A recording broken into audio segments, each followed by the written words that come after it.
Hi friends, welcome back to my channel ASN vlogs. ఈరోజు మన ఛానల్లో ములంకాడ టమాటా గ్రేవీ కర్రీ ఎలా వండాలో చూద్దాం రండి. ముందుగా ములంకాయ ముక్కలను కట్ చేసి పైన తొక్కు తీసి పెట్టుకోవాలి.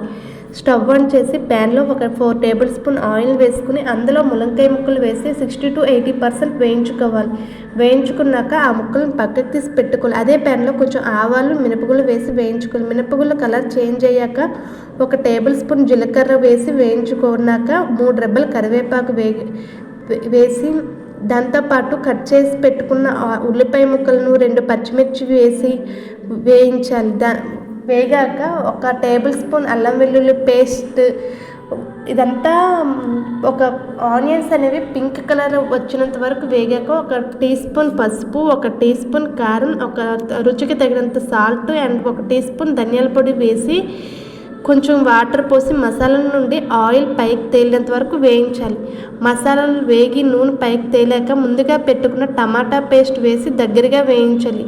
పేస్ట్ని బాగా వేగాక అందులో ముందుగా పెట్టుకున్న ములంకాయ ముక్కలను వేసి కలపండి. 1 గ్లాస్ వాటర్ పోసి బాగా కలిపి మూత పెట్టండి. ఒక 15 మినిట్స్ అలా ఉడికించండి. మధ్య మధ్యలో కలుపుతూ ఉండండి. ఎంత బాగా ఉడికితే అంత బాగా ఉంటుంది కర్రీ అనేది. 15 మినిట్స్ ఉడికాక కర్రీ నుండి ఆయిల్ పైకి తేలుతుంది. గ్రేవీ కూడా బాగా వచ్చింది. ఇందులో చిటికుడు గరం మసాలా వేసి కొత్తిమీర వేసి కలపాలి.